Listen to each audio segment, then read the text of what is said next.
Hi all, good evening. இன்றைக்கி evening ஸ்நாக்ஸுக்கு வந்து நான் கலகலா செய்ய போகிறேன். கோதுமை மாவு வச்சு தான் செய்ய போகிறேன். இந்த ஸ்நாக்ஸ் வந்து ரொம்ப ஈஸியாக சீக்கிரத்தில் செஞ்சிடலாம். நீங்கள் வேணால் மைதா மாவில் கூட செய்யலாம். நான் வந்து இன்றைக்கி கோதுமை மாவில் தான் செய்கிறேன். வாங்க அது எப்படின்னு உங்களோட ஷேர் பண்ணிக்கிறேன். முதல்ல ஒரு பாத்திரம் எடுத்துகிட்டு நான் இந்த டம்ளர் எடுத்துருக்கேன். இதில் வந்து 1 டம்ளர் சுகர் எடுத்துக்கிறேன்.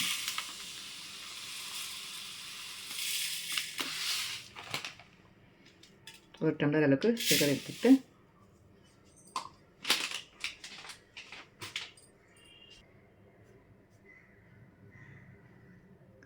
இந்த சுகர்லேயே வந்து சால்ட்டு ஒரு 3 பிஞ்ச் அளவுக்கு சால்ட்டு போட்டிருக்கேன்.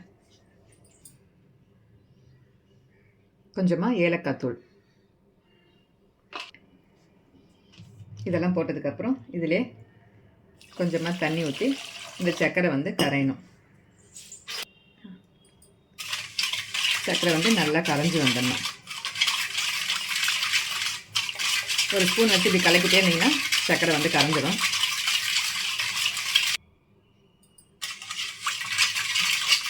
இந்த அளவுக்கு சர்க்கரை கரைஞ்சோடனே இதுலேயே வந்து நம்ம வந்து கோதுமை மாவு சேர்த்துக்கலாம். இதே கப்பில் வந்து நம்ம 1 கப்பு சர்க்கரை எடுத்து இல்லைங்களா, 2 கப்பு அளவுக்கு வந்து நம்ம கோதுமை மாவு சேர்த்துக்கலாம். கோதுமை மாவு இப்போ இதில் சேர்த்துக்கலாம்.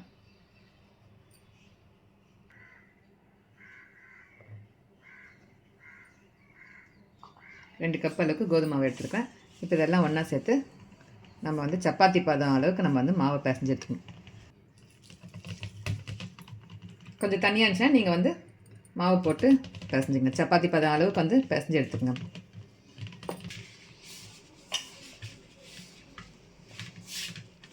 நீங்கள் சர்க்கரை கரைக்கிறப்போ தண்ணி எக்ஸ்ட்ரா விட்டுருந்தீங்கன்னா மாவு கொஞ்சம் போட்டு நீங்கள் இந்த அளவுக்கு பிசைஞ்சு எடுத்துக்கங்க.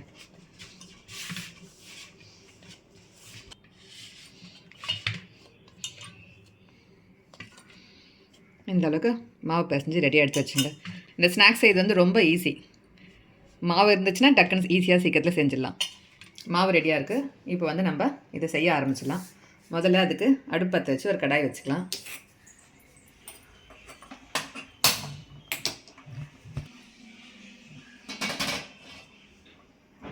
கடாய் சூடு ஏற்றும். அதுக்கப்புறம் அதில் வந்து நம்ம எண்ணெய் ஊற்றிக்கலாம்.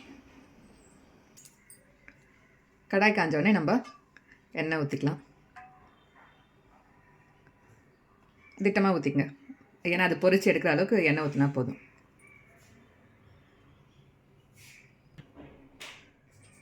எண்ணெய் காயிட்டும். அதுக்குள்ளே வந்து நம்ம இந்த மாவுங்களை வந்து நம்ம திரட்டிக்கலாம்.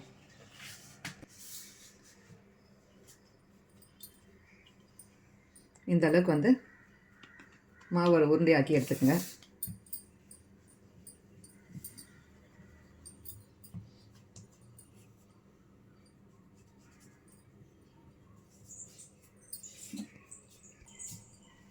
இது வந்து நீங்கள் ரொம்ப தின்னாக தேய்க்க வேண்டாம், கொஞ்சம் மொத்தமாகவே தேய்க்கணும்.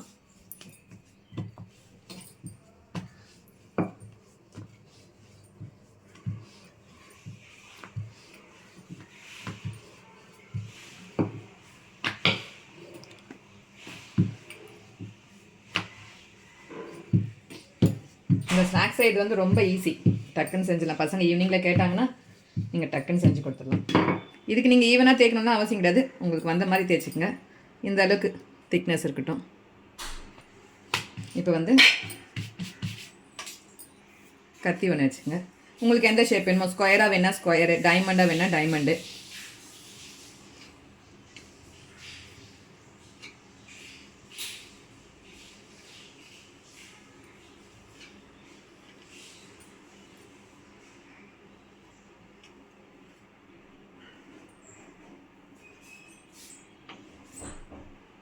ஸ்கொயராக வேணால் நீட்டாகவே இப்படி போட்டுடுங்க, நேராக. டைமண்டாக வேணால் கொஞ்சம் கிராஸாக போடுங்க.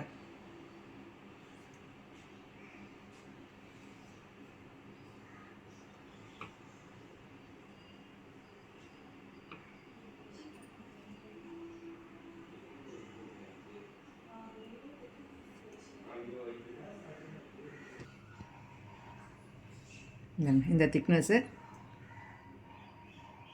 ஏதோ எனக்கு தெரிஞ்ச மாதிரி டைமண்ட் ஷேப்பில் கட் பண்ணியிருக்கேன்.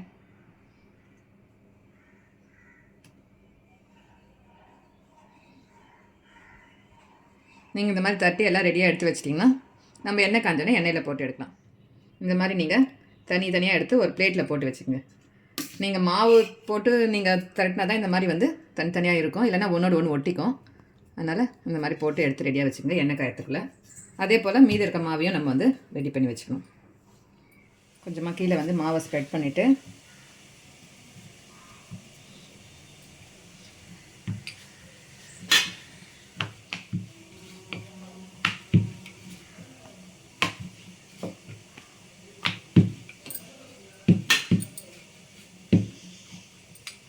நீங்கள் வந்து மேலே மாவை இந்த மாதிரி தட்டி விட்டுடுங்க.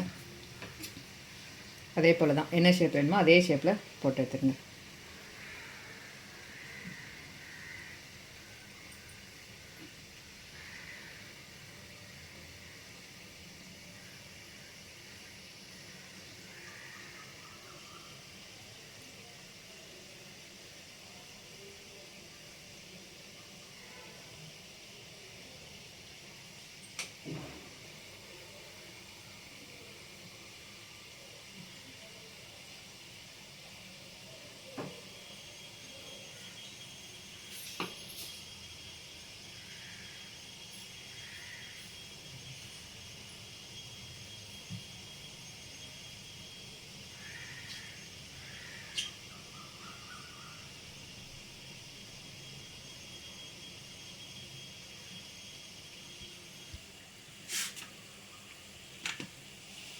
அதே போல் ரெடியாக தட்டில் எல்லாத்தையும் எடுத்து வச்சிட்டிங்கன்னா நீங்கள் அதை எடுத்துகிட்டு அதுக்கப்புறம் இது போகிறதுக்கு கரெக்டாக இருக்கும்.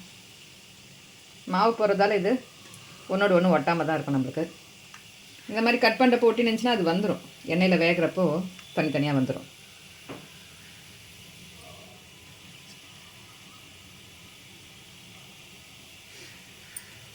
எண்ணெய் காய்ச்சான்னு செக் பண்ணுறதுக்கு நீங்கள் கொஞ்சமாக உருட்டி போட்டு பாருங்கள்.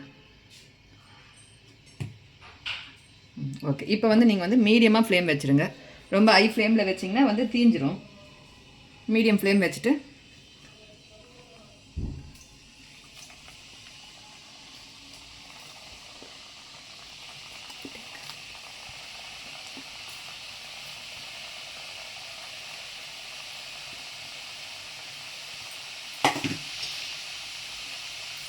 தீ மட்டும் ரொம்ப ஃபுல்லாக வைக்க வேண்டாம், மீடியமாகவே இருக்கட்டும்.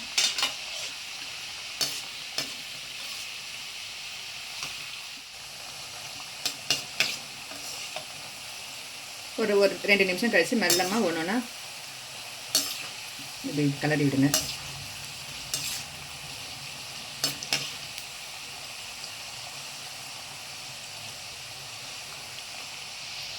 இது நல்லா நீங்கள் மீடியம் ஃப்ளேமில் வச்சிங்கன்னா நல்லா மாவு வந்து உள்ளே நல்லா வெந்து வரும், கிறிஸ்பியாகவும் இருக்கும். நீங்கள் தீ வச்சிட்டிங்கன்னா மேலே தீஞ்சிரும், அப்புறம் உள்ளே வந்து பார்த்திங்கன்னா மாவே வஸ்குன்னு இருக்கும், அந்த கிறிஸ்பினஸ் கிடைக்காது.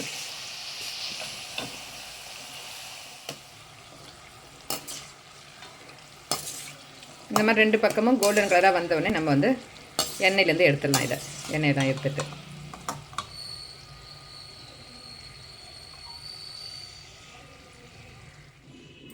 நீங்கள் ரெடியாக கட் பண்ணி வச்சதை இப்போது அடுத்த இடிக்கு சேர்த்துடலாம். நீங்கள் ஒன்று ஒன்றா போடலன்னா கூட அப்படியே தட்டோடு சேர்த்துட்டிங்கன்னா வந்துடும்.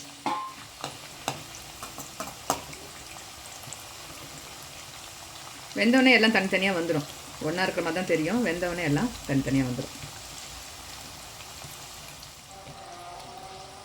வெந்தவுடனே பாருங்கள் எல்லாம் தனித்தனியாக ஒன்று ஒன்றா வந்துடுச்சு.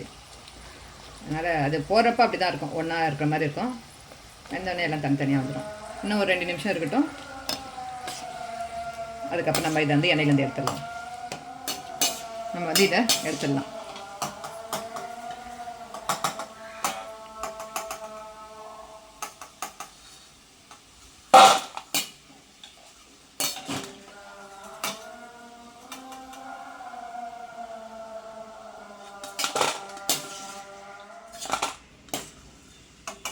இது வந்து நீங்கள் சூடாக சாப்பிட்டிங்கன்னா வஸ்குன்னு இருக்க மாதிரி இருக்கும். ஆறிட்டு சாப்பிட்டிங்கன்னா தான் நல்லா கிறிஸ்பியாக இருக்கும் சாப்பிட்றதுக்கு. இந்த ஸ்நாக்ஸ் வந்து ஈவினிங் சாப்பிட போகிறீங்கன்னா ஆஃப்டர்நூனே செஞ்சு வச்சுருங்க. அப்போ ஈவினிங் ஸ்கூல் வந்து பசங்க வந்தாங்கன்னே சேர்ந்து உக்காந்து எல்லோரும் சாப்பிட்லாம்.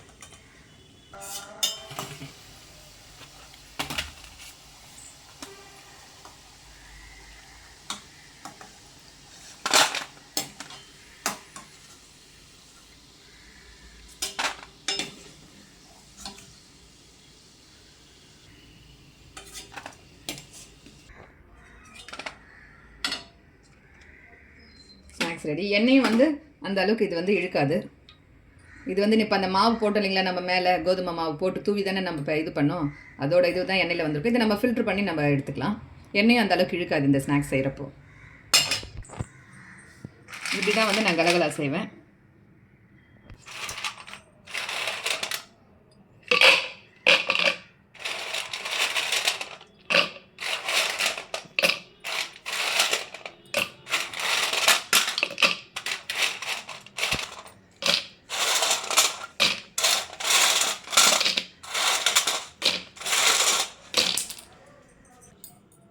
இந்த மாதிரி செஞ்சுட்டு நீங்கள் ஒரு நல்லா காற்று உள்ளே போகாத மாதிரி நல்ல ஒரு டைட் பாக்ஸில் போட்டு ஸ்டோர் பண்ணி வச்சிட்டிங்க. 1 வீக்னாலும் நீங்கள் வெளியிலே வச்சு சாப்பிட்லாம் ஸ்நாக்ஸுக்கு. காற்று போயிடுச்சுன்னா வந்து வஸ்குன்னு ஆகிடும். அதனால் வந்து நீங்கள் நல்லா கொஞ்சம் ஏர் டைட் இருக்க பாக்ஸில் போட்டு ஸ்டோர் பண்ணி வெளியே வச்சுங்க. நீங்கள் ஃப்ரிட்ஜில் ஸ்டோர் பண்ணணும்னு அவசியம் கிடையாது, வெளியிலே வைக்கலாம். அப்போ தான் வந்து அந்த கிறிஸ்பினஸோடு இருக்கும். இன்றைக்கி ஈவினிங் ஸ்நாக்ஸுக்கு வந்து கலகலா தான். சவுண்டே பாருங்கள் எப்படி. இப்படி தான் நான் கலகலா செய்வேன். இந்த வீடியோ உங்களுக்கு பிடிச்சிருந்தா லைக் பண்ணுங்கள், கமெண்ட் பண்ணுங்கள், ஷேர் பண்ணுங்கள்.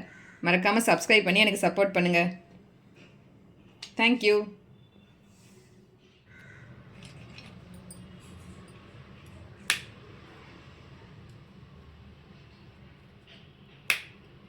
சவுண்டு கேட்குதுங்களா?